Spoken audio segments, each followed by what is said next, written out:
He recibido bastantes preguntitas, he recibido audios de WhatsApp también que lo vamos a escuchar y la verdad es que estoy agradecido por vuestro apoyo. Venga, pues vamos a escuchar el primer audio. Hola, buenos días, Felo Palomo. A decirte que soy un seguidor tuyo, que me gusta mucho el contenido que haces bíblico. Y la pregunta que te quisiera hacer es, ¿cómo podría yo aprender a entender la palabra y verla desde el punto de vista como el que tú lo ves? Porque bueno, yo estoy estudiando la palabra y hay muchas cosas que no entiendo. Y la verdad es que tus vídeos muchas veces me hacen tener un punto de vista el cual me ayudan a entenderlo. Y me gustaría poder hacer eso yo mismo. Entonces, ¿hay algo que me recomiendes? ¿Algún vídeo, curso o algo? Muchísimas gracias. Un abrazo y que Dios te bendiga mucho, hermano. Bueno, muchísimas gracias, amigo, por tus buenas palabras, por los buenos ojos que tienes, con los buenos ojos con los que me ves, lo que hago aquí en redes, y te lo agradezco un montón. Me da un poco de pudor empezar con un audio que me pone en buena posición, ¿no? Pero bueno, ahora tenemos otro, no os preocupéis. Yo he de decir que no tengo una respuesta clara a esto, ¿no? Porque yo no creo que haya ningún ingrediente especial, ¿no? En el sentido de, bueno, si haces esto, si sigues estos pasos, pues bueno, va a responder a las personas o va a conseguir tener X conocimientos, no, sino realmente yo el camino que he seguido es el estudio, la reflexión y la lectura. Realmente no hay más, ¿no? Es verdad que he tenido la ventaja de poder dedicarme a la filosofía. Llevo dedicándome a tiempo completo, trabajando en la filosofía desde el año 2014, ya 10 años, que se dice pronto, y estudiando desde 2008. Entonces, bueno, son muchos años en los que he podido adquirir herramientas para estar aquí con vosotros y responder a vuestras preguntas. Yo para que consigáis avanzar en vuestro propio camino, lo que os recomiendo es que os dediquéis al estudio, a la lectura, todo lo que podáis. A veces la vida es complicada y no nos lo permite, pero dentro de lo que vuestras posibilidades os permitan, pues que lo hagáis de ese modo. Y recomiendo empezar, lo primero, lo más importante, con la Biblia, porque si no tenemos una base fuerte en la Biblia, entonces, bueno, pues estamos perdidos realmente. Y un libro bueno para empezar a estudiar algo como apologética, por ejemplo, sería Romano, ¿no? Yo creo que Romano es el libro de la Biblia más filosófico que hay por el tipo de argumentaciones que presenta Pablo en esa carta, por cómo las presenta y por la profundidad en la que presenta sus ideas. Así que yo os recomiendo el estudio de Romano, ¿no? Y también luego creo que podemos pasar, una vez que tenemos una fe fuerte, al estudio de clásicos de la apologética, ¿no? Tengo una historia destacada en Instagram en la que os recomiendo varios libros. Uno de ellos es el gran clásico de la apologética, Mero Cristianismo, de C.S. Lewis, ¿no? Es el libro por el que la mayoría de nosotros estamos aquí. Es el libro que da pie a la apologética de nuestros días y creo que su estudio sigue siendo más que recomendable. Y luego hay otros libros, por ejemplo, Antonio Cruz tiene una introducción a la apologética en la editorial CLIE que es bastante buena, así que yo os la recomiendo. Y por último, yo creo que puede también ayudar el ir apuntando cómo responderías tú a X cosa, ¿no? Por ejemplo, se te presenta una objeción o alguien te hace una pregunta, pues tú puedes crearte una libreta o crearte un documento de Word en el que tú vayas apuntando cómo respondería a todas esas preguntas y de vez en cuando pues las repasas y de ese modo pues te vas aclarando un poco las ideas. Y también, por ejemplo, puedes probar a pensar objeciones que te harías a ti mismo, ¿no? Tú defiendes algo, bueno, ¿qué te podrían decir, ¿no? Y cómo responderías a esas cosas que te digan. Y eso lo vas apuntando, vas pensando y reflexionando sobre ello. Creo que eso te puede ayudar mucho, ¿no? Así que, bueno, pues muchísimas gracias por las buenas palabras. Me alegro mucho que me veáis de este modo, ¿no? Y ojalá, pues, os sea de utilidad, ¿no? Pues vamos a escuchar otro audio que tengo por aquí. A ver si lo puedo poner bien. Dame un momentito. Aquí lo tenemos. Vamos a escuchar. Ya empieza.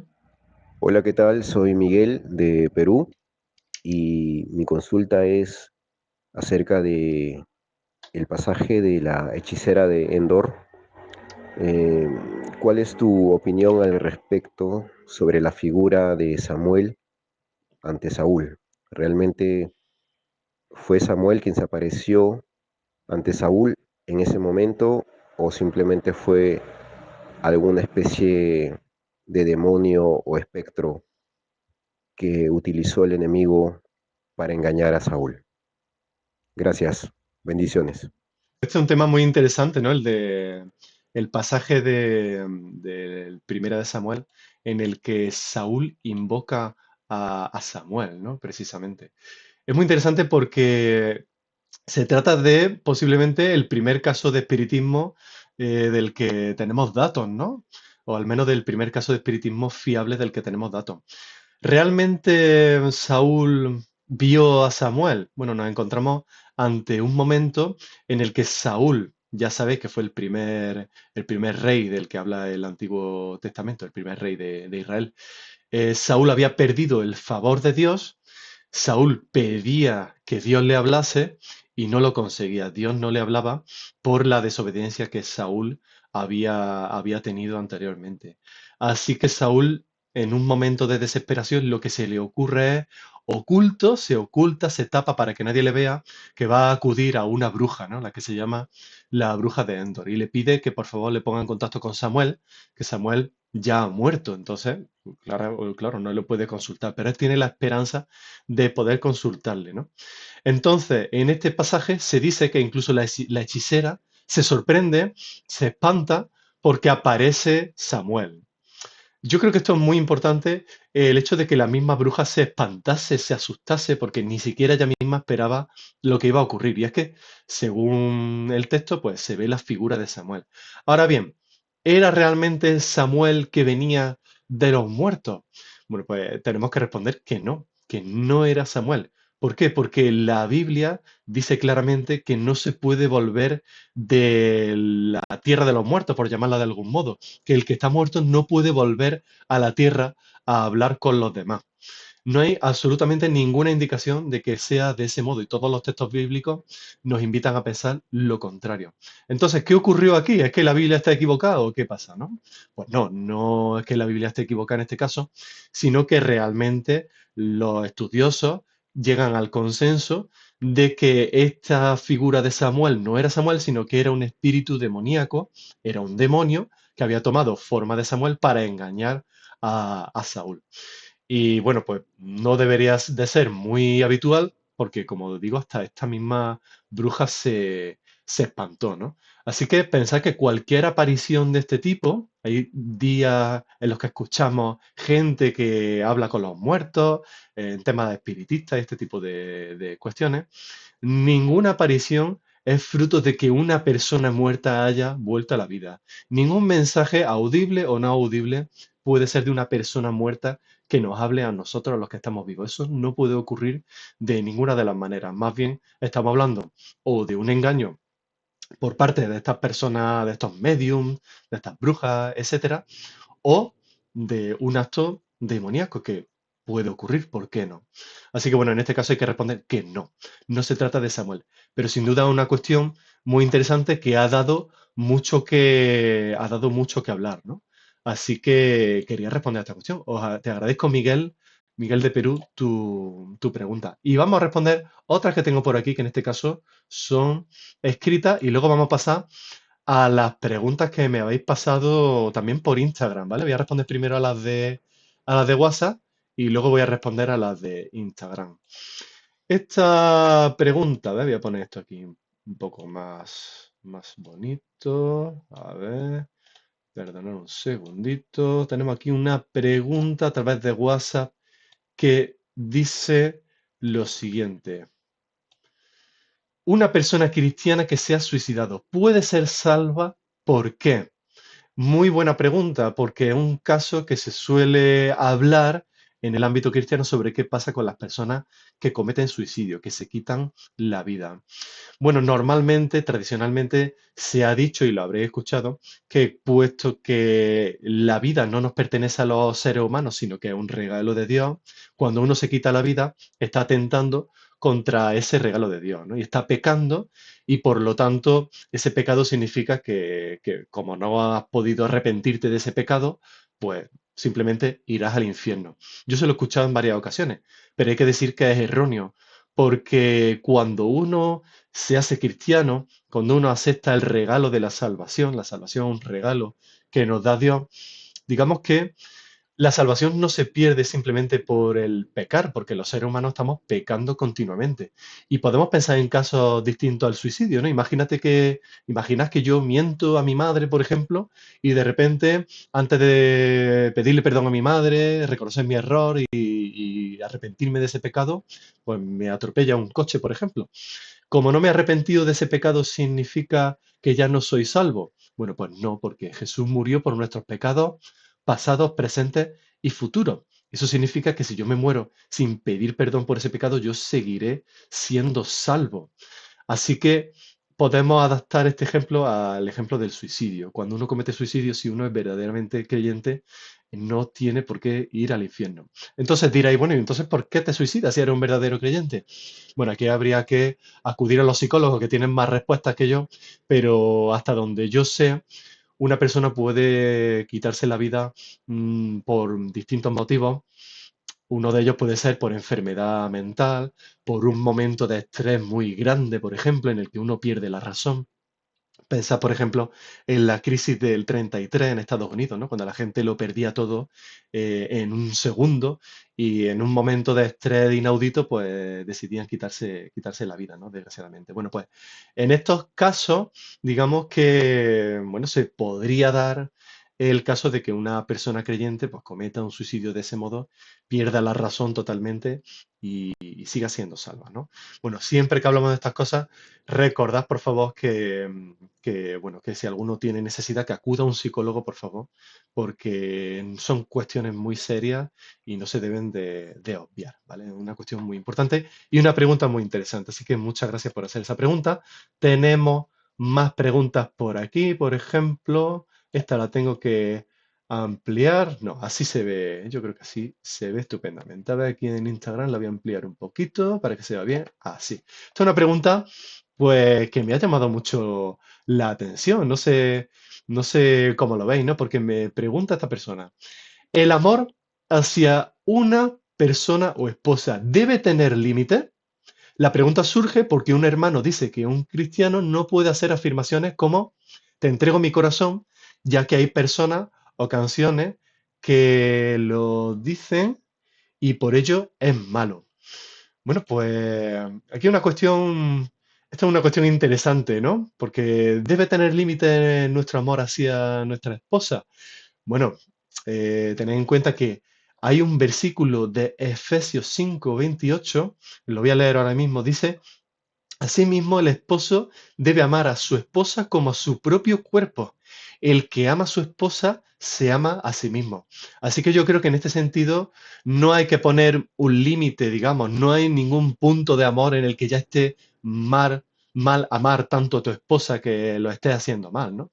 Realmente el que ama a su esposa, pues es como si te amase a ti mismo, ¿no? Ya sabéis que en el cristianismo uno con su propia esposa es una persona realmente. Entonces, en ese sentido, no tendría sentido un límite, ¿no? Yo creo que cuando en el arte, en la cultura, por ejemplo, en las canciones se dice te entrego mi corazón, bueno, también es algo metafórico, ¿no? No hay que tomárselo de un modo literal, ¿no? Parece que alguien va, te entrego mi corazón, ¿no? Y hace, ¿no? Te la arranca y toma, aquí tienes mi corazón, ¿no?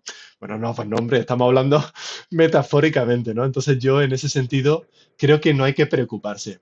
Estamos hablando de un modo bonito, melancólico, y creo que no hay que tomárselo tan en serio. Creo que no es algo que esté mal decir ese tipo de cosas, y por supuesto no está mal amar a vuestra esposa desmedidamente, ¿no? Al contrario, seguro que os lo agradecerán enormemente, ¿no? Pues muchas gracias por la pregunta. Esta nunca me la habían hecho, ¿eh? Así que me ha gustado mucho. Venga, pues seguimos con más preguntas. ¿Cómo salir de la duda que es recurrente, que vuelve vez tras vez? ¿Cómo salir de la duda que es recurrente, que vuelve vez tras vez? Soy cristiana, pero frecuentemente reviso la base de mi fe para ver si estoy en lo cierto. No logro quedarme tranquila. Yo creo que esto es algo más común de lo que pensamos. Nosotros cuando vemos a otros creyentes, Parece que vemos a personas perfectas, que nunca tienen dudas, que van a la iglesia, que oran y, oye, oye, qué magníficas estas personas, ¿no? Pero realmente uno nunca sabe lo que están pasando las personas por dentro. Y os aseguro que todo el mundo tiene dudas, ya sean cristianos, ya sean ateos, ya sean de otras religiones. Todo el mundo pasa por sus momentos de duda. Es más, pasar por un momento de duda no es malo. La Biblia no lo prohíbe en ningún lado y además por lógica sabemos que el dudar nos afianza en nuestras propias ideas, ¿no? En nuestras creencias, en las razones que tenemos. Entonces, la duda no es mala. Ahora, ¿qué pasa si dudamos constantemente? Si no hay ni un momento en el que dejemos de dudar y la duda nos atosigue, nos persiga y no nos deja en paz. Yo creo que eso es algo humano porque somos seres emocionales, funcionamos de ese modo, nuestra mente funciona de ese modo y hay gente a la que la duda le persigue más y gente a la que le persigue menos. Yo creo que tenemos una cosa muy buena y es que podemos aferrarnos a Dios. Nosotros dudamos, nosotros cambiamos, nosotros emocionalmente hoy estamos aquí, mañana estamos aquí, pasado estamos más arriba, etcétera, ¿no? Nosotros vamos cambiando constantemente en ese sentido, pero Dios nunca cambia. La palabra de Dios, la Biblia, nunca cambia. Siempre la tenemos como referencia. Y cuando tengamos momentos de duda en el que no sepamos cómo salir o una duda recurrente, acude a Dios, acude a la palabra de Dios, porque es nuestro único firme, nuestro único, ¿cómo se dice en las casas, no? El cimiento, perdona que no me salía la palabra, es nuestro único cimiento, el único cimiento en el que podemos posarnos, en el que podemos relajarnos, porque aunque nosotros dudemos, aunque nosotros tengamos un pensamiento u otro, siempre podemos ver que la Biblia nos dice que si nosotros aceptamos ese regalo de Dios de la salvación, si nosotros queremos estar con Dios, queremos aceptar a Jesús como nuestro Salvador, en ese momento nuestros pecados son perdonados y nuestras faltas son eliminadas. Así que no hay duda que se pueda enfrentar a la firmeza de ese mensaje del Evangelio. Así que os animo a que no tengáis miedo de la duda y a que cuando tengáis duda acudáis a la Biblia, a Dios en oración y si lo necesitáis a personas en las que podáis confiar y que puedan ayudaros en estos momentos de duda. Muchas gracias por tu pregunta. Vamos a seguir. Seguimos con las preguntas. Otra pregunta. Dice lo siguiente. Hola, Filo Palomo. Quería preguntarte algo. ¿De dónde surge la idea de leer la Biblia en parábola? Porque he visto a varios ateos diciendo que los cristianos son en realidad los que ponen el significado a las palabras en la Biblia y no Dios. Yo creo que esto es una cuestión que es interesante porque se nos puede decir que nos inventamos las cosas, ¿no? Que nosotros creemos leer en la Biblia una cosa, pero que quizá no dice eso la Biblia. Bueno, el hecho de leer en parábolas no es que nosotros digamos, voy a coger la Biblia y la voy a leer en parábolas, ¿no? Voy a hacer una lectura metafórica. Bueno, no se trata de eso, sino que Jesús, cuando hablaba en los evangelios, en el Nuevo Testamento, estaba presentando sus ideas mediante parábolas. ¿Por qué? Porque la parábola lo que permite es que el conocimiento se transmita de un modo muy sencillo, de modo que todo el mundo lo puede comprender. Una persona que tenga formación académica, que no tenga formación académica, como era el caso en el momento de Jesús, ¿no? Casi nadie tenía estudios y por lo tanto Jesús tenía que hablar de un modo muy sencillo. Y damos gracias a Dios por ello, porque todas las personas que somos sencillas podemos comprender el Evangelio de un modo eficaz. Entonces, se trata de que nosotros leemos la Biblia del mismo modo que está escrita, ¿no? Es decir, nosotros no nos inventamos las cosas, ¿no? Sino que estamos adecuándonos al modo en el que el mensaje bíblico se está transmitiendo. Por ejemplo, los salmos son poesía. Estupendo, pues lo lees como una poesía. Los libros históricos son libros que tienen pretensión de ser verdad, tienen pretensión histórica. Pues se leen como si fuera un libro histórico. Esto no lo entienden muchas personas que critican a la Biblia, ¿no? No entienden que la Biblia está formada por muchos libros distintos y cada uno de esos libros puede tener estilos distintos. Y eso lo que hace es marcar la forma en la que nosotros tenemos que leerlo. Las parábolas se leen como parábolas porque son parábolas. Las partes que no son parábolas, pues se leen como sea, como poesía, como histórica, etcétera, etcétera. Así que bueno, creo que es una crítica por parte de esta persona que te ha hecho esta crítica, que no es una crítica demasiado bien fundamentada. Bien, pues vamos a seguir. Te tengo otra pregunta desde el ámbito filosófico. ¿El Hijo de Dios, al tomar naturaleza humana, tenía posibilidad de creer proposiciones falsas? Es decir, ¿podría creerse una mentira a Jesús si alguien le dice una mentira? No sé si habéis pensado en esto alguna vez. Bueno, pues una pregunta muy interesante y hay que responder que Jesús no podría ser persuadido por una mentira. Jesús no podría creerse una mentira, ninguna proposición falsa. ¿Por qué? Porque efectivamente Jesús tiene una naturaleza humana. Por un lado, Jesús es humano, es hombre, pero a la vez posee esa naturaleza divina que le hace tener un conocimiento superior al que tiene el resto de los humanos. Es decir, tiene conocimiento divino, lo sabe todo, en tanto que Dios lo conoce todo. Por eso, por ejemplo, vemos que Jesús cuando era niño y tenía 12 años, como relatan los evangelios, pues hay un momento en el que se despista de su familia y acaba en la sinagoga, acaba en el templo judío, debatiendo con los judíos, debatiendo con los teólogos de la época sobre las cosas de su padre, como él las llama, sobre las cosas de Dios, ¿no? Eso realmente, si el conocimiento fuese el conocimiento humano, un niño de 12 años no puede conocer esas cuestiones, no tiene capacidad mental ni madurez para entender doctrinas teológicas, pero Jesús sí que la tenía. Y eso nos demuestra que el conocimiento que tenía Jesús es un conocimiento superior al del hombre, es un conocimiento divino. Así que no podía creerse una mentira, porque hay que pensar que ya él sabría que era una mentira. Bueno, pues una pregunta muy interesante, ¿eh? Vamos a seguir. ¿Cuál es tu posición frente al Adán histórico? Yo creo que esta me la habéis preguntado alguna vez y es una pregunta que no deja de ser interesante. ¿Cuál es tu posición frente al Adán histórico? Esto tiene que ver con la evolución, claro, sí, yo creo o no creo en la evolución. Yo creo que hay razones para creer que la evolución es cierta. Científicamente vemos, todo apunta a que es cierto y no pasa nada por creer en la evolución. La evolución no niega la veracidad del mensaje divino, del mensaje del Evangelio, de la Biblia, sino más bien en muchos aspectos la confirma, ¿no? ¿Qué pasa entonces con el Adán histórico? Si la evolución es cierta. Bueno, pues yo hace mucho tiempo le pregunté esto a un amigo biólogo que sabe mucho sobre apologética y sobre estas cuestiones, y él me comentó que él ha llegado a la conclusión de que Adán podría ser ese primer Homo sapiens que aparece como ser humano, ¿no? Esto es una lectura, digamos, en cierto modo metafórica y polémica para muchos del Génesis, ¿no? El hecho de que el hombre salga del polvo de la tierra, bueno, podría hacer referencia, ¿por qué no?, a esos procesos evolutivos, ¿no? De la tierra surge ese ser humano que hoy denominamos Homo sapiens. Ese sería el primer Adán. ¿Es así? ¿No es así? Bueno, la realidad es que no tenemos información suficiente para confirmarlo o para desmentirlo. Todavía la ciencia tiene que avanzar mucho.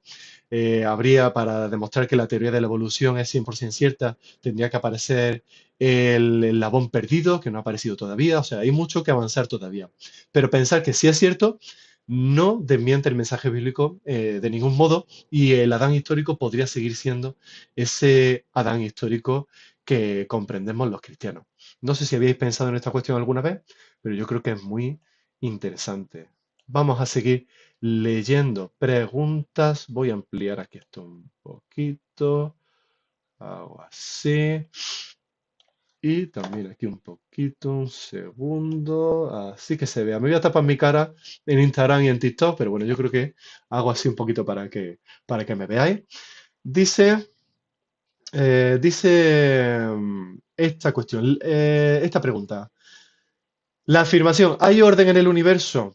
Que si es cierto o no es cierto. Bueno, pues voy a responder a si hay orden en el universo o no. Sí que hay orden en el universo y eso lo podemos observar claramente cuando hacemos ciencia, porque no se podría hacer ciencia de ninguna de las maneras si no hubiese orden en el universo. ¿Por qué? Porque hoy observamos el movimiento de los planetas y si no hay orden en el universo, mi observación no sirve para nada porque no puede predecir nada, ya que mañana los planetas a lo mejor se mueven de otro modo totalmente distinto. Así que sí, podemos ver empíricamente es decir, con nuestros propios sentidos, que hay orden en el universo. Y la segunda afirmación, dice, la segunda pregunta, dice, si es necesario que el universo tenga ese orden. Vamos, yo creo que esta pregunta lo que quiere decir es si Dios podría haber creado un universo sin orden. Bueno, pues yo creo que sí, porque de hecho el Génesis dice primero que Dios creó las cosas y luego le dio orden. Así que sí, sí que Dios podría haber creado un universo sin orden. Y eso significa que el orden en las leyes naturales no es algo necesario. En filosofía diríamos que es algo contingente, es decir, que podría no haber habido orden en la naturaleza. Creo que esta es una cuestión muy, muy interesante también. Vamos a seguir respondiendo. Tengo en Instagram, perdón, en WhatsApp dos preguntas más y pasaríamos a las preguntas de Instagram. Bueno, aquí tengo otra, lo voy a abrir aquí también. Dame un segundito y aquí la pongo. Hola, profe, soy del grupo de filosofía, de un grupo de WhatsApp que hay de filosofía. Quería saber si se me puede contestar desde su punto de vista, por supuesto. Quería saber si se puede contestar a la cuestión de si el orden del universo puede ser necesario, en el sentido de no poder ser. Saludos y disculpen la molestia. Bueno, ninguna molestia, por supuesto, ¿no? Creo que esta es la cuestión que acabo de contestar. Así que, bueno, pues ya vemos en el mismo Génesis que ese orden no es necesario. Podría haber sido de otro modo. Así que vamos a pasar a la siguiente pregunta, la última de WhatsApp. Lo abro por aquí y ahora aquí en Instagram y en TikTok la pongo también. Un segundito. Dice la pregunta lo siguiente. Buen día, quería preguntarle sobre la bestia de Leviatán. Ha habido muchas versiones de que eran dos y si él sigue durmiendo en el océano y será soltado el día del juicio final. Bueno, yo creo que esta pregunta hace referencia no tanto al Apocalipsis, ¿no? Podemos pensar en el Apocalipsis, sino más bien en Isaías. En Isaías 27:1, este versículo dice, en aquel día el Señor castigará a Leviatán, la serpiente escurridiza, a Leviatán, la serpiente tortuosa. Con su espada violenta, grande y poderosa, matará al monstruo marino. ¿Qué deducimos de este versículo? ¿Qué está diciendo este versículo? Está diciendo que se levantará una bestia marina que aparecerá en mitad del océano y causará miedo y terror a las personas que vivan cerca de esa playa, y a los 5 minutos nos llegará la información a los que no vivimos en la playa y veremos imágenes de ese monstruo marino enorme y gigantesco. Bueno, pues hay que decir que no, no se trata de ese caso. Entendemos por lo que nos muestra el Apocalipsis que aquí Isaías está hablando metafóricamente sobre Satanás. Es decir, esta figura, esta serpiente escurridiza, la serpiente tortuosa, como dice el versículo, está haciendo referencia a Satanás. Es decir, Satanás será atado, será lanzado al lago de fuego, como dice Apocalipsis 12. Y eso significa que Jesús reinará finalmente, ¿no? Que esta batalla entre el bien y entre el mal, entre el pecado, entre la muerte y la vida, finalmente tendrá una resolución, que es que Jesús, la vida, reinará. Jesús reinará por encima del pecado y del mal y de Satanás, ¿no? Eso es lo que está haciendo referencia estos versículos. Suelen haber muchas interpretaciones locas, digamos, sobre lo que dice el Apocalipsis, pero realmente lo más importante que nos muestra el Apocalipsis no son esas profecías, y si una profecía se refiere a un país concreto, a una persona concreta, sino que Jesús reinará por encima de todo. Yo os animo a que lo veamos de ese modo. Bueno, pues muy interesante la pregunta por WhatsApp. Ahí tenéis mi número, sabéis que podéis enviarme WhatsApp escrito, podéis mandarme audio y os animo a que lo hagáis. Yo voy a dejar el WhatsApp, está abierto toda la semana e iré respondiendo todos los jueves. Esto creo que es interesante si guardáis mi número en vuestros contactos, por ejemplo, porque oye, que de repente se te ocurre una duda y estás en el instituto o en la universidad, pues coges tu móvil y le mandas la consulta a Filo Palomo. Y aquí estoy yo, que recibiré la pregunta y gustosamente pues la responderé en directo. Así que guardad mi número en vuestros contactos y en cualquier momento de duda me preguntáis, ¿vale? Bueno, pues vamos a responder a las preguntas que me habéis mandado también por Instagram, ¿vale? Porque son un montón. Voy a intentar responder a todas las preguntas que pueda, ¿vale? Tengo No sé, creo que tengo 40 en Instagram o algo así, y son menos de las que recibo normalmente. La media estaba como en 100 preguntas así que bueno, voy a intentar responder a estas 40, voy a intentar que me dé tiempo y luego pues daré tiempo a que en comentarios pues me podéis hacer las preguntas que queráis. Voy a ver que todo funciona bien. A ver, el live en TikTok está funcionando, en Instagram está funcionando. En YouTube, creo que entiendo que sí, está funcionando. A ver, dame un segundito. Pues sí, efectivamente, todo funciona perfecto. ¿No se escuchan los audios? Decía Javier Barker. Bueno, pues disculpa que no se haya escuchado el audio, si no se ha escuchado, pero bueno, yo creo que por lo que respondió se entendía perfectamente. Gato Gamer, ¿cómo te encuentras? Me decía, pues muy bien, encantado de estar con vosotros. La verdad es que me lo paso muy bien en estos directos y me encanta pasar un rato y ayudaros en la medida de lo posible, ¿no? Yo creo que tengo una comunidad inmejorable. Muchísimas gracias por vuestro apoyo. Y nada, pues seguimos adelante, ¿no? Aquí en Instagram me habéis preguntado lo siguiente. A ver, disculpa, aquí lo tengo. ¿Es cierto que Juan 14:6 hace referencia a las puertas del templo? Pensad que el versículo Juan 14:6 es este famoso versículo en el que Jesús dice, yo soy el camino, la verdad y la vida. Y me preguntan si hace referencia a las puertas del templo. Bueno, a veces hay algunas interpretaciones muy especiales, digamos, sobre los versículos. Y a lo mejor hay gente que dice que cuando Jesús dice yo soy el camino, la verdad y la vida, se refiere a las puertas del templo, pero no, hay que decir que no se refiere a eso. Cuando Jesús dice yo soy el camino, la verdad y la vida, lo que está diciendo es que Jesús es el único modo de llegar a Dios. Jesús es el único modo de alcanzar la salvación, mediante la muerte y mediante la resurrección. Es decir, no hay ningún otro modo de alcanzar a Dios. Mucha gente piensa que por ser nosotros buenas personas, por hacer acciones buenas, dar dinero a caridad, ayudar a los pobres, ayudar a las ancianas, por ejemplo, pues de ese modo nos ganamos la salvación, ¿no? No, cuando Jesús dice yo soy el camino, la verdad y la vida, lo que está diciendo es que todo tiene que pasar por Él. Todo pasa por su muerte y resurrección, y es esa muerte y resurrección la que nos permite alcanzar la salvación y, digamos, conectar con Dios, ¿no? Tener una relación personal con Dios, ¿no?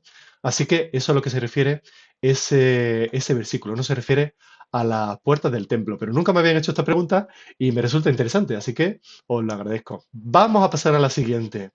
Pregunta, Miguel, ¿cómo se prueba que el universo comenzó a existir? Porque el Big Bang en sí no es el comienzo de todo, porque había algo antes.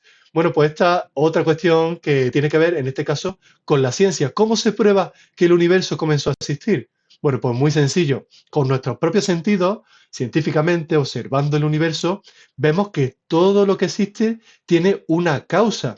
Todo lo que existe tiene algo que ha hecho que exista, ¿no? En el Big Bang, bueno, pues el Big Bang no sería el comienzo de todo porque había algo antes. Había materia, efectivamente. Pero fijaos cómo funciona la ciencia. La ciencia funciona mediante la inducción. ¿Qué significa eso? Significa que nosotros observamos, vemos casos, vemos las cosas cómo funcionan y de lo que observamos sacamos principios generales. De lo que nosotros observamos vemos que todo tiene una causa, todo es creado por algo. Por ejemplo, de algo que no fuese creado por algo, imaginad si algo no fuese creado por algo, pues por ejemplo, podría aparecer aquí de repente un bolígrafo en mitad de la pantalla, de repente sin causa ninguna. Podrían ocurrir fenómenos de ese tipo, ¿no? Aparece un bolígrafo aquí, aparece una persona en otro lado, aparece un perro volando, por ejemplo, pero no, todo lo que ocurre en el universo tiene una causa. Si aquí aparece un bolígrafo es porque yo lo he cogido de mi mesa, lo he tomado y lo he puesto aquí delante vuestra. Así ocurre con absolutamente todo en el universo. Y como no hemos observado que exista algo que no tenga una causa, deducimos el principio de que todo tiene una causa. Si de repente se encuentra que hay algo, que existe algo que no tiene una causa, bueno, pues podríamos replantearnos el principio. Pero así es como funciona la ciencia. Todo tiene una causa porque así lo observamos. Así lo hemos observado durante miles de años. Y no hay nada que nos haga pensar que sea de otro modo. Así que efectivamente el Big Bang no es el principio, el Big Bang parte de un punto de materia y ese punto de materia también tiene que haber tenido una causa anterior. ¿Cuál fue esa causa? Bueno, pues vosotros me diréis qué pensáis, ¿no? Bueno, yo creo que la respuesta la tengo clara, ¿no? Pero bueno, seguimos porque hay más preguntas y algunas creo que toca esta cuestión. Si con el universo comienza el tiempo, ¿cómo podemos hablar de algo anterior a él, a Dios? Pues el universo es el comienzo. Esta pregunta creo que nos va a resolver bastante dudas, ¿no? Porque efectivamente no se puede hablar de que Dios sea previo al universo, de que Dios esté antes del universo. Lo correcto sería decir que Dios es, en cierto modo, paralelo al universo. ¿Qué significa eso? Bueno, significa que Dios está fuera de las coordenadas del espacio y del tiempo. ¿Qué está sometido al tiempo y al espacio? Pues lo que es material. Lo que es material está sometido al espacio, está colocado en un lugar y está sometido al tiempo. El tiempo pasa sobre la materia. Pero si algo no es material, el tiempo no pasa sobre esa cosa. Y en el caso de Dios, el tiempo no pasa sobre Dios. Dios no sufre el paso del tiempo. Por eso la Biblia dice que un año es para Dios como 1000 años, porque en cierto modo nosotros vemos el tiempo, sufrimos el paso del tiempo, y Dios lo ve desde fuera como un observador externo al que no le incide el tiempo. Así que no se puede decir que Dios fuese previo al universo, porque Dios ha sido siempre, es y será, mientras que el universo comienza a existir en un momento. Por eso digo que si el universo tiene una línea cronológica, Dios estaría fuera, observando desde fuera esa línea cronológica. Por eso hablo de que Dios sería como un paralelo al universo en ese sentido. Muy buena pregunta. ¿Seguimos? Buena pregunta. ¿Quién gana la final de la Champions? Creo que esta pregunta me la hizo mi amigo Filosofía para Todos, al que le mando un gran saludo y un abrazo. Bueno, yo la verdad que no estoy muy al tanto de los equipos de primera división, porque yo soy del Córdoba, que está en segunda B. Le han cambiado el nombre 1000 veces, un equivalente a tercera división. Y yo sé que ayer se jugó la Champions, que el Madrid ganó pues de la manera que gana el Madrid, ¿no? Y bueno, pues yo creo que claramente pues va a ser el Madrid de nuevo, ¿no? O esa es mi apuesta, ¿no? Pero fijaos que a mí esto me hace pensar, como dice un amigo mío, Converso en TikTok, Converso72, pues que el fútbol nos muestra que las personas tienen una actitud bastante religiosa en un mundo laico, ¿no? O sea, el pertenecer a un equipo de fútbol para muchos es como pertenecer a una religión, ¿no? Tú te adhieres, tomas una forma, unos cánticos, unas ideas propias, tus emociones y tu alegría depende de si el equipo gana o pierde. Bueno, para muchos el fútbol se convierte en una especie de religión laica. Y yo creo que sí que, aunque la gente, quiero decir, aunque la sociedad se haga atea, el ateísmo crezca en nuestra sociedad, creo que la religión no se elimina, porque hay actitudes y realidades religiosas en muchas personas. En este caso, en el fútbol lo veo. Eso no quita que el fútbol esté mal. Yo digo que el fútbol me gusta y de hecho sigo bastante a mi equipo, al Córdoba, que por cierto está teniendo una temporada estupenda y parece que va a ascender a segunda división, ¿no? Así que pues, perfecto. ¿Cómo responder a yo quiero ser mi propio Dios? Quiero vivir para mí haciendo lo que me hace feliz. ¿Cuánta gente no vive siguiendo este principio? Yo creo que la gran mayoría de gente sigue este principio. Yo lo que quiero es ser feliz. No me importa si Dios existe, si no existe, yo lo que quiero es ser feliz. Yo creo que en este sentido es un engaño, ¿no? Porque el ser humano intenta alcanzar la felicidad y normalmente uno intenta alcanzar la felicidad, bueno, pues pasando tiempo con tus familiares, pues viajando, intentando pasar un buen rato, pasando tiempo con tus amigos. Pero realmente todas esas cosas se pueden acabar en un momento, ¿no? Puede acabarse así, ¿no? O sea, tu familia puede desaparecer porque ocurra un desgraciado accidente, por ejemplo, tus amigos te pueden traicionar o pueden irse, y todo aquello que te daba la felicidad, pues desaparece y ya no eres feliz, ¿no? Entonces, bueno, basas tu vida en una búsqueda de la felicidad que no va a llevarte realmente a ningún lado, ¿no? Es más, esa felicidad, ¿a qué te lleva cuando uno termine su vida realmente, ¿no? Has vivido para algo que no se puede alcanzar, ¿no? Has vivido para una felicidad que es una quimera, no se puede alcanzar de ninguno de los modos, ¿no? Entonces, bueno, la mayoría de la gente vive siendo su propio Dios. Yo creo más bien que lo que da la felicidad real es la verdad, ¿no? Porque imaginaos a alguien que vive para ser feliz y tiene su familia, mi familia me hace feliz, ¿no? Y pasar tiempo con mis amigos, con mi hijo, eso me hace feliz. Pero oye, ¿y si descubrieses que tu esposa es una actriz, que tus amigos son actores pagados, que toda tu vida es como el show de Truman, ¿no? Que todo es mentira. Bueno, pues descubrirías la verdad. Y en este sentido, pues, ¿qué te, qué ocurre? Que tu felicidad se desmorona.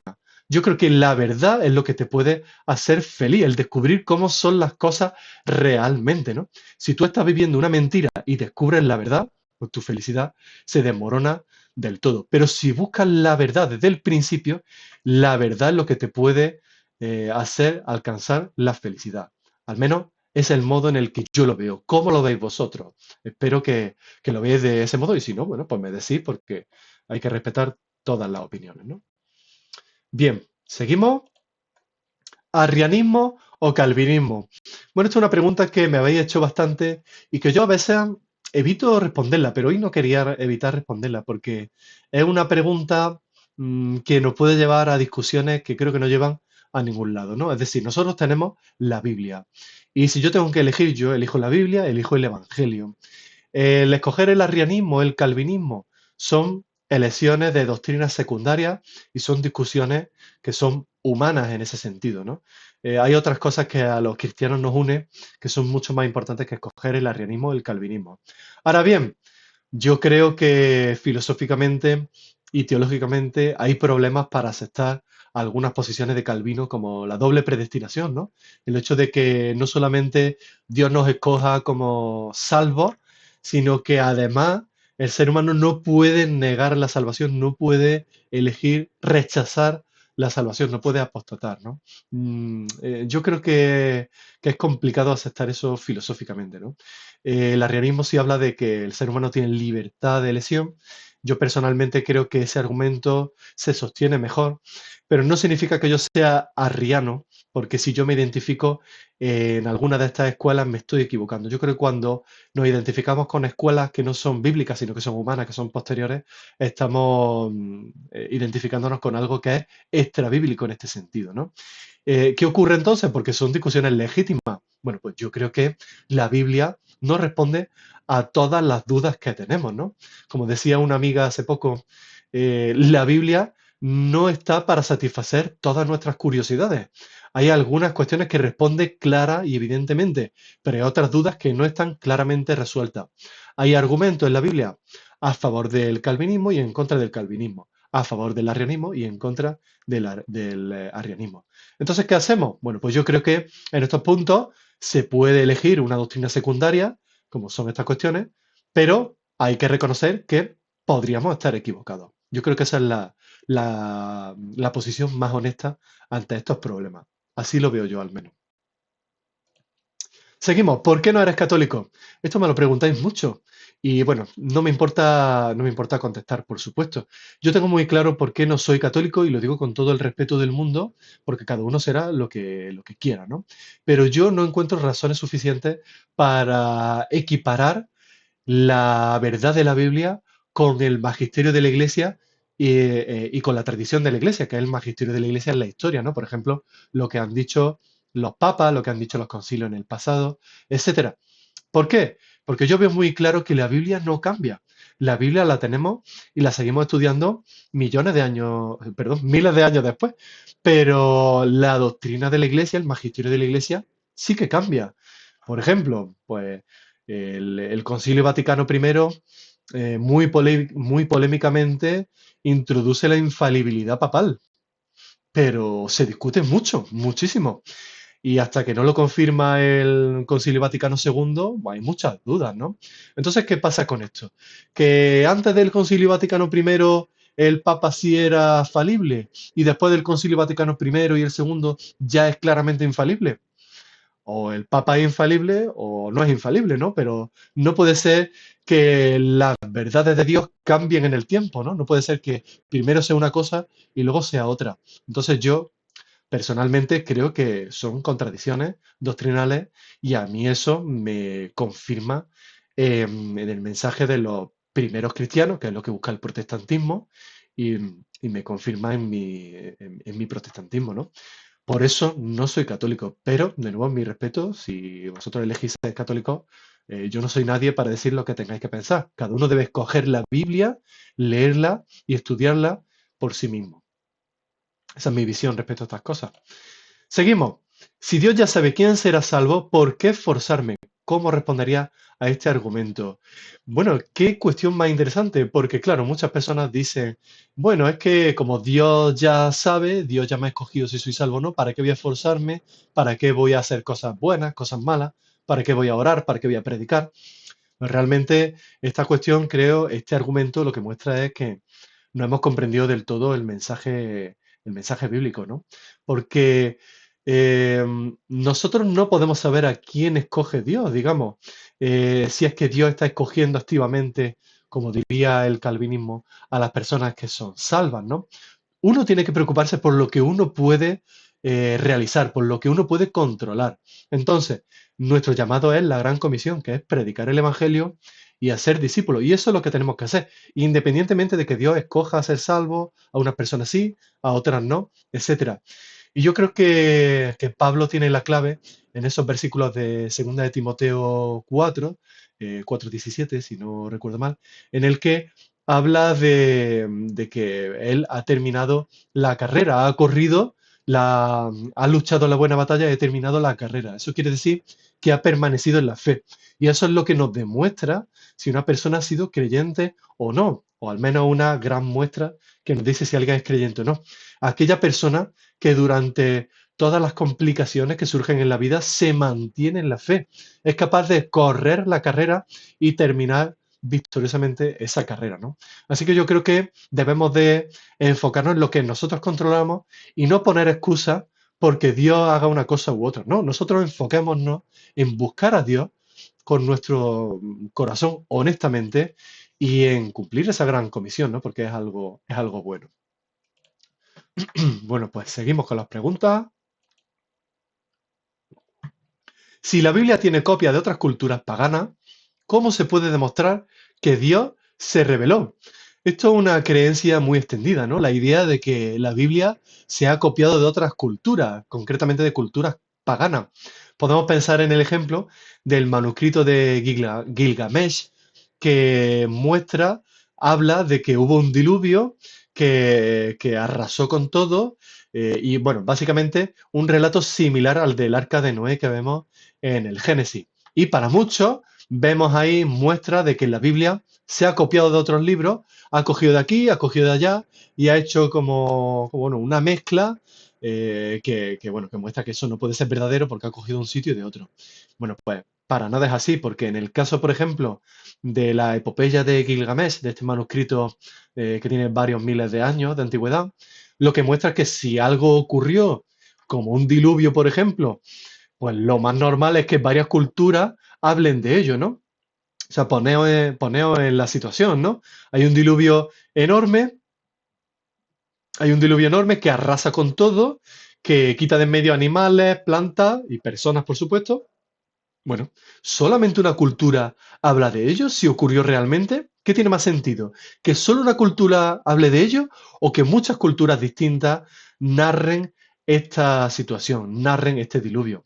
Hombre, si ocurrió de verdad, lo más normal es que culturas distintas, mediante sus modos de hablar, reflejen en sus textos esta realidad, ¿no? Así que yo creo que más bien esta idea de que encontramos una misma historia en diversas culturas, lo que habla es de la veracidad de esa cultura. Es un argumento a favor de que eso ocurrió de verdad. Así que bueno, ya tenéis cómo responder a este argumento, que es muy común y muy poco fundamentado, ¿no? Como habéis visto. ¿Hay algún pecado que Dios no perdone? Esta es una cuestión interesante, ¿no? El pecado imperdonable. Hay un versículo en Mateo 12, 31, 32, en el que Jesús dice lo siguiente. Por eso les digo que todo pecado y blasfemia será perdonado a los hombres, pero la blasfemia contra el Espíritu no será perdonada. Y a cualquiera que diga una palabra contra el Hijo del Hombre, se le perdonará. Pero al que hable contra el Espíritu Santo, no se le perdonará ni en este siglo ni en el venidero. Esta es una cuestión polémica. Pensad que todavía a día de hoy hay teólogos debatiendo sobre qué significa esta cuestión del pecado imperdonable. La mayoría de ellos, si no me equivoco, lo que piensan es que quizá estaba haciendo referencia a los fariseos del momento y a la situación del momento, y no hay más razones para pensar que este pecado imperdonable es realmente imperdonable, ¿no? Si lo ponemos a la luz con el resto de doctrinas bíblicas en el Nuevo Testamento, Romanos, Corintios, etcétera.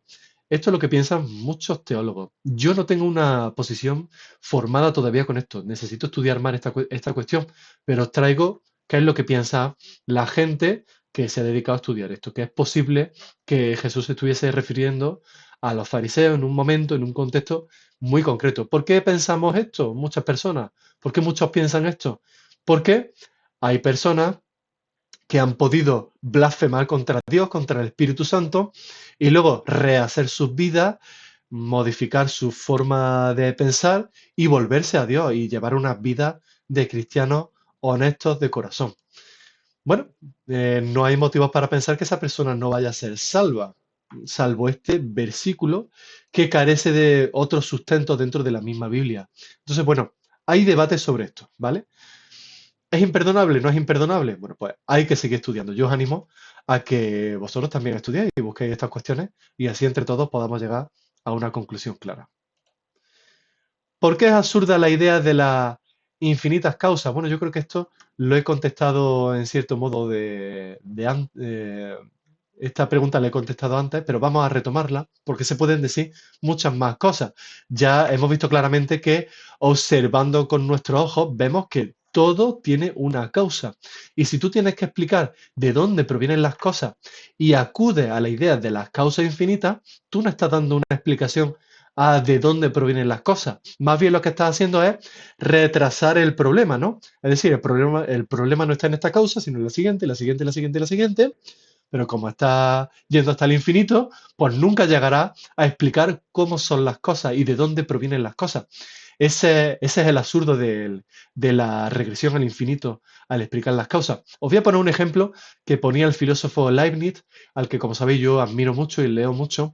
Él ponía el ejemplo del libro de matemáticas, ¿vale? Él decía de geometría, pero bueno, el ejemplo que vamos a usar es el libro de matemáticas. Tenemos un libro de matemáticas, por ejemplo, ¿no? Y nos dicen, este libro de matemáticas es una copia de un libro de matemáticas que había anterior.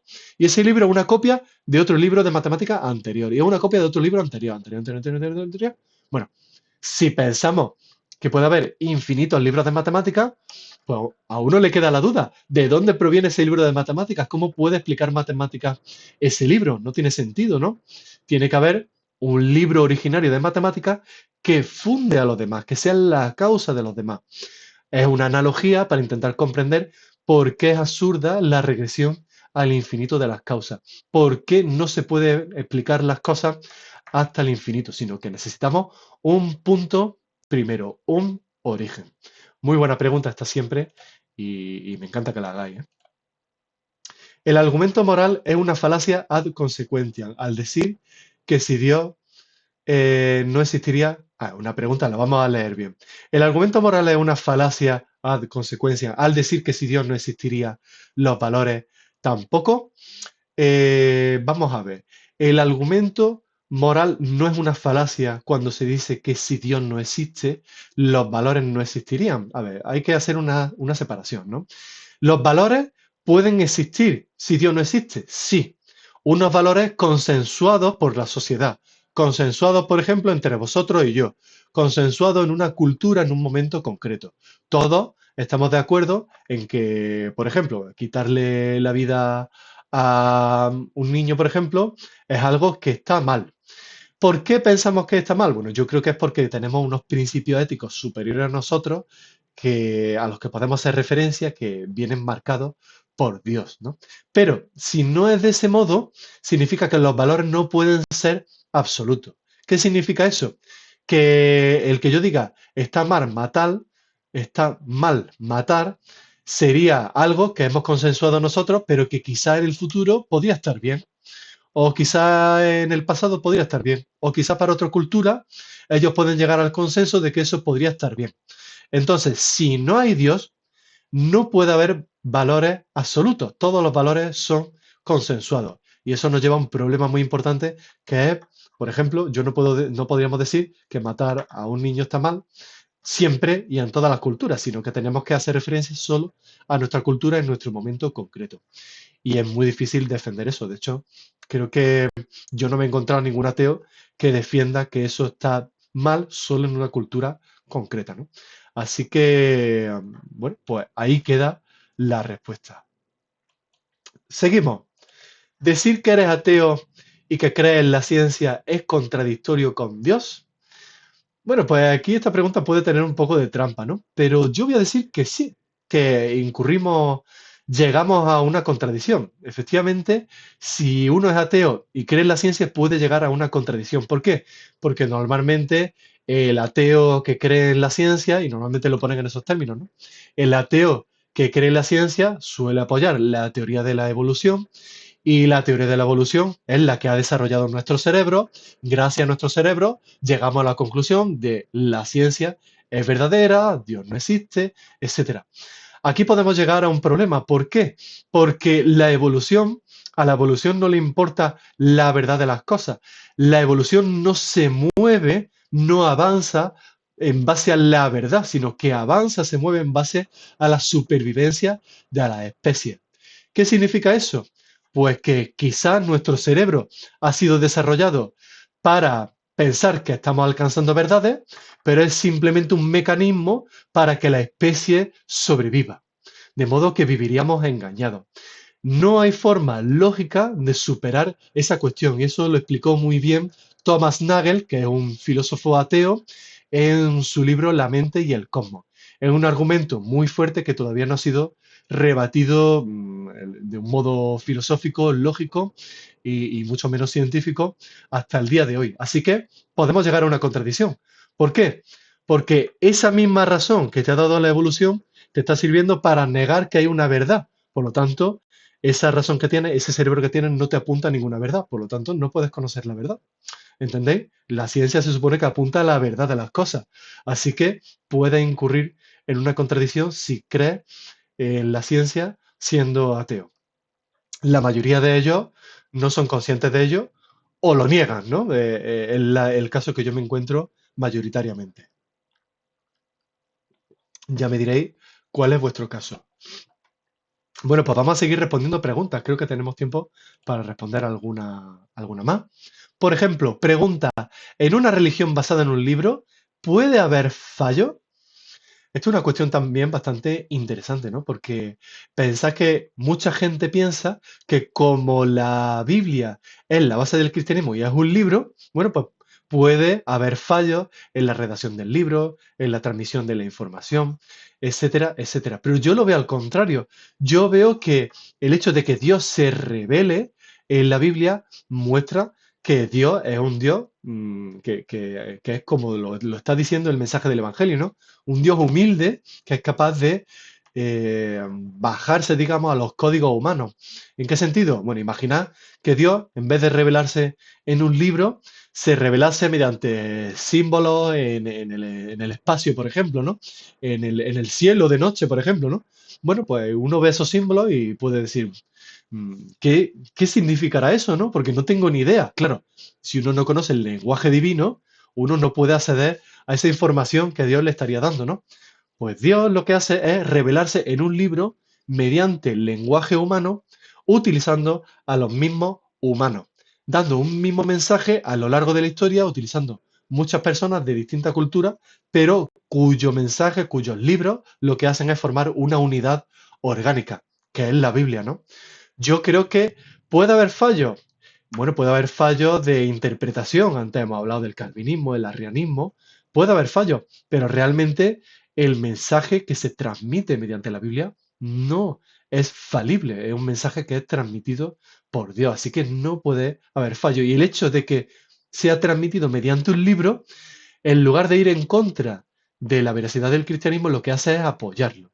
porque nos muestra un Dios que se preocupa por nosotros, que es capaz de tomar forma humana y explicarnos las cosas de modo que nosotros podamos entenderlas. Porque Él podría no haberse comunicado con nosotros y dejarnos aquí solos, ¿no? Pero Él eligió usar un lenguaje que nosotros entendamos. Así que pregunta que es muy interesante. Muchas gracias por hacerla. ¿Qué opinas sobre el problema lógico del mal? Bueno, el problema lógico del mal lo que dice es que es incompatible la existencia de un Dios bondadoso con la existencia del mal, ¿no? Puesto que el mal existe, Dios no existe porque Dios es bueno y no podría dejar que el mal existiese. Bueno, yo creo que solamente habría una posibilidad de que el problema lógico del mal fuese cierto y es demostrar que Dios no puede tener ninguna razón para permitir el mal. Bueno, pues quien defienda esta idea debe de ponerse a la tarea de explicar por qué es incompatible, porque no hay nada no hay nada que demuestre esa incompatibilidad. De hecho, fácilmente podemos pensar en posibilidades por las que Dios pueda permitir el mal, sean ciertas o no. El hecho de que sean posibles ya elimina que este mal, que este problema lógico sea cierto, ¿no? Por ejemplo, Dios puede permitir el mal para mostrarnos ciertas cosas, ¿no? Por ejemplo, vemos, pues se me ocurre rápidamente, que en Hechos del 21 al 28, en esos capítulos, vemos cómo Pablo va a Jerusalén, le arrestan, le apalean por predicar el Evangelio, y en definitiva, pues sufre un mal enorme, ¿no? Porque realmente sufre un mal físico, están a punto de matarlo y encima al final lo meten en una prisión y al final le llevarán a Roma y, bueno, pues según la tradición, eso no viene en hecho, pero según la tradición le decapitan bajo el gobierno de Nerón. Entonces, bueno, jolín, pues es algo bastante malo, ¿no? Te apalean, te arrestan y te apalean, te arrestan y te asesinan. Pero fijaos que el hecho de que Pablo intentase ir a Jerusalén y en ese arresto le acabasen llevando a Roma, lo que ocasionó es una expansión del Evangelio enorme, porque Roma era el centro del Imperio Romano, era el centro de Occidente en ese momento, ¿no? Así que Dios puede permitir el mal para conseguir algo mejor, algo que quizás nosotros no veamos por nuestras limitaciones, pero podría ocurrir. Así que Dios puede tener razones para permitir el mal, ¿vale? Así que ese problema lógico del mal creo que queda refutado de un modo bastante sencillo. A quienes os propongan esta idea, tirad del hilo siempre, tirad del argumento, no os quedéis con lo que os digan, pedidle pruebas, pedidle argumentaciones. Y si en ese momento no sabéis responder, pues bueno, pues podéis preguntar aquí o preguntar a gente de vuestro entorno, pero no os quedéis solamente con lo que os digan. Pedidle pruebas y pedidle demostraciones y pedid que se os explican, porque muchas veces ahí es donde está la cuestión, que no saben ni siquiera lo que están defendiendo, ¿no? Pregunta, ¿la teología está por encima de la filosofía? Bueno, pues alguna vez me han hecho esta pregunta, ¿no? ¿Es superior la teología o es superior la filosofía?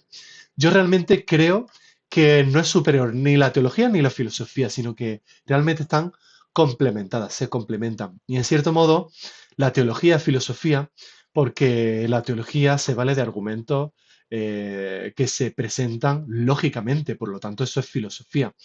Y a la vez la filosofía también es teología, porque la filosofía, toda filosofía, busca la verdad. Y la verdad es el objeto primordial de la teología. La teología no busca defender la existencia de Dios, ni que el cristianismo sea verdadero, ni que el calvinismo sea verdadero o falso, sino que la teología busca la verdad. Así que en ese sentido, yo creo que hay una interacción enorme entre filosofía y teología.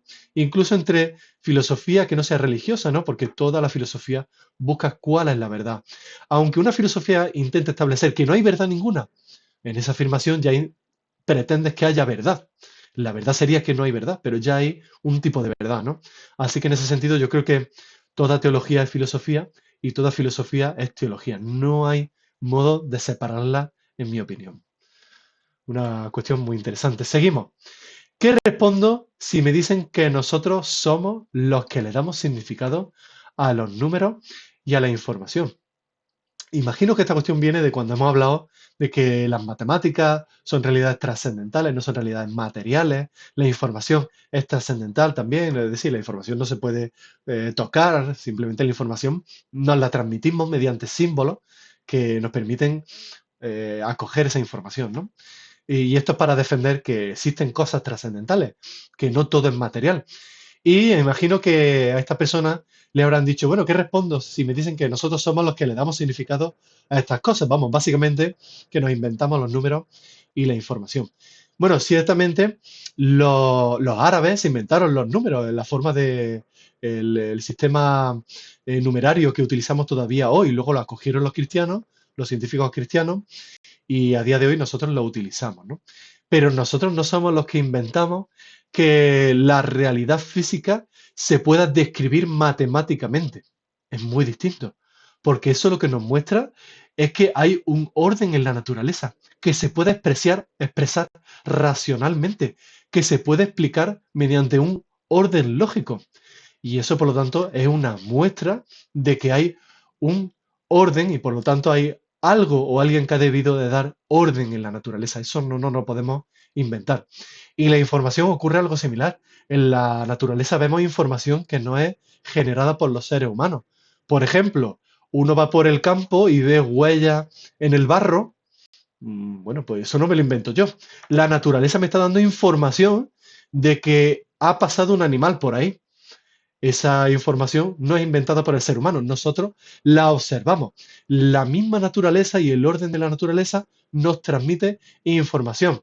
El hecho también de que describamos la naturaleza matemáticamente, como decía Galileo, nos transmite la información de que existe orden, de que no existe el caos en la naturaleza. ¿Y de dónde proviene ese orden? Bueno, ya cada uno tendrá que responder a esa pregunta. Ya sabéis cómo la contesto yo, ¿no?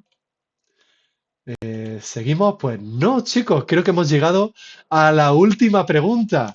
Bueno, me ha encantado responder a vuestras preguntas, me han parecido todas súper interesantes y, y creo que no se ha quedado ninguna en el tintero, a no ser que yo haya pasado alguna sin querer. Creo que las hemos visto todas, pero tenemos tiempo para responder a algunas de vuestras preguntas.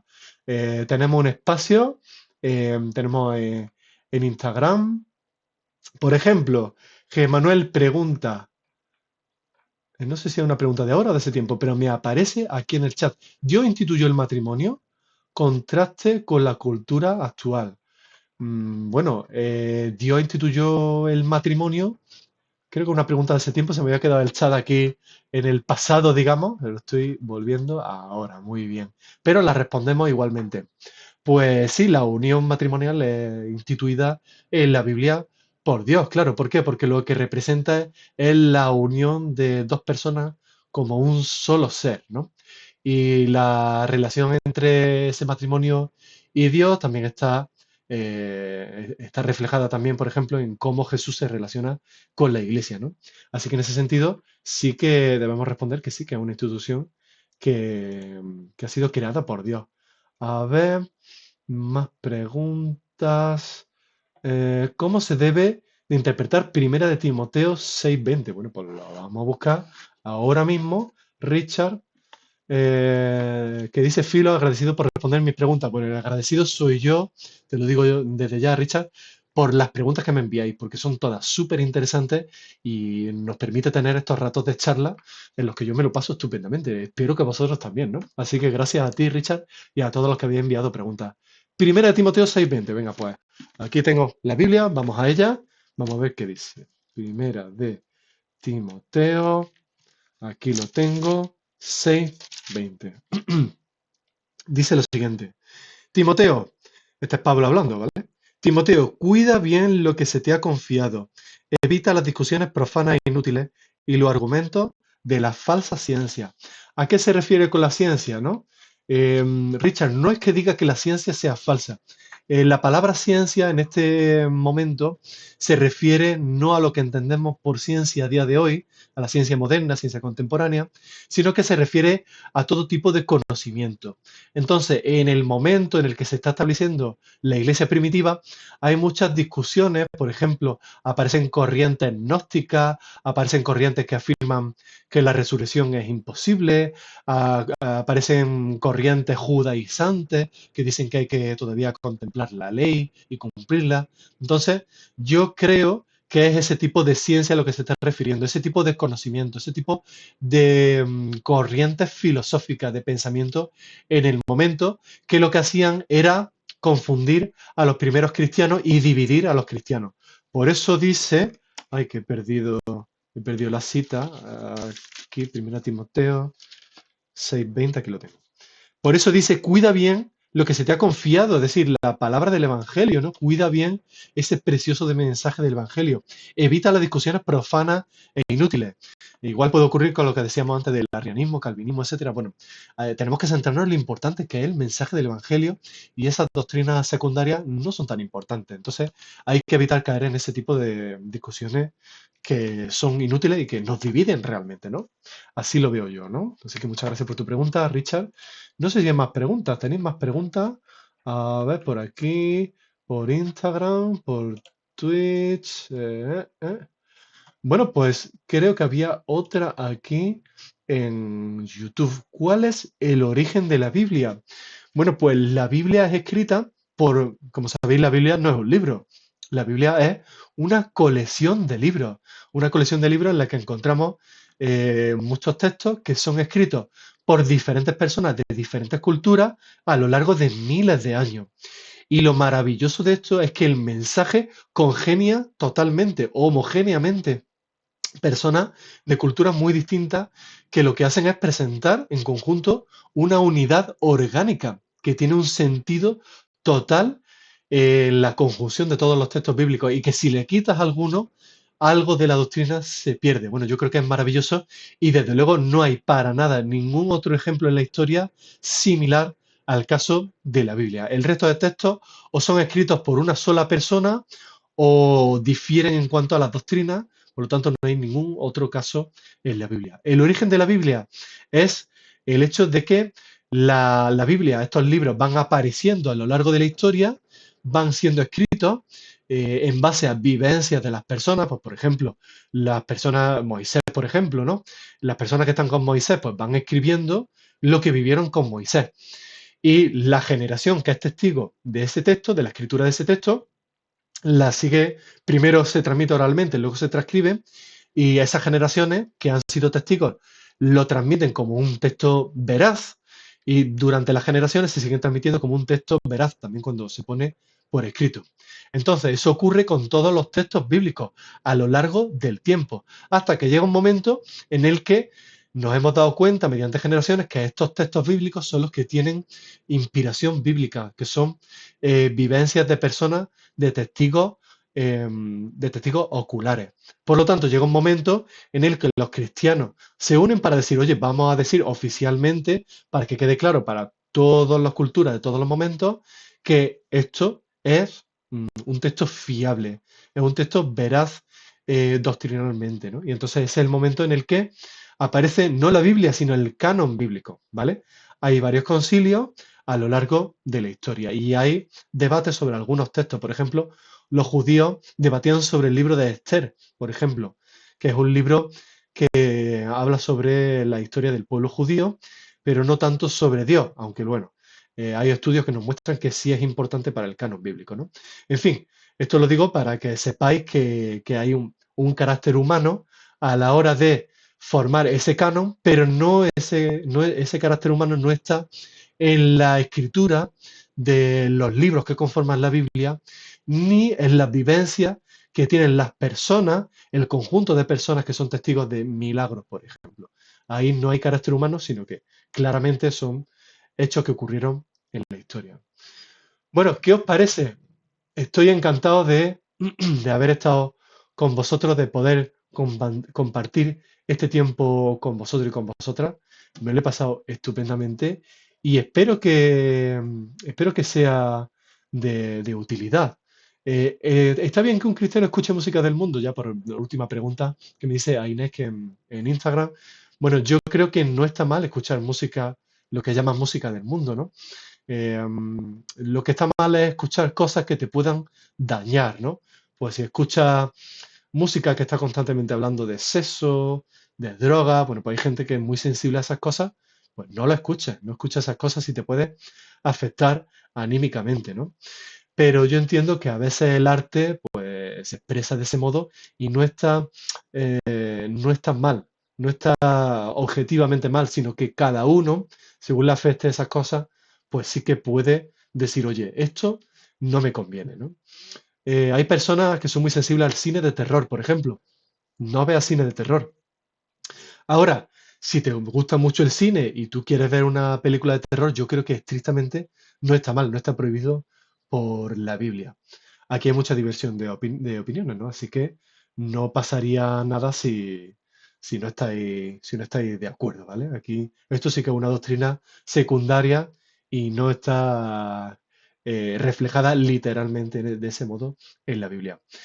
Bueno, pues recordar que tenemos aquí, veis aquí, el número de teléfono que os dejo abierto toda la semana para que me enviéis audios de WhatsApp si queréis, preguntas escritas y los miércoles, todos los miércoles por la noche, abriré el buzón en las historias de Instagram y ahí podéis preguntarme todo lo que queráis, todo lo que se os ocurra.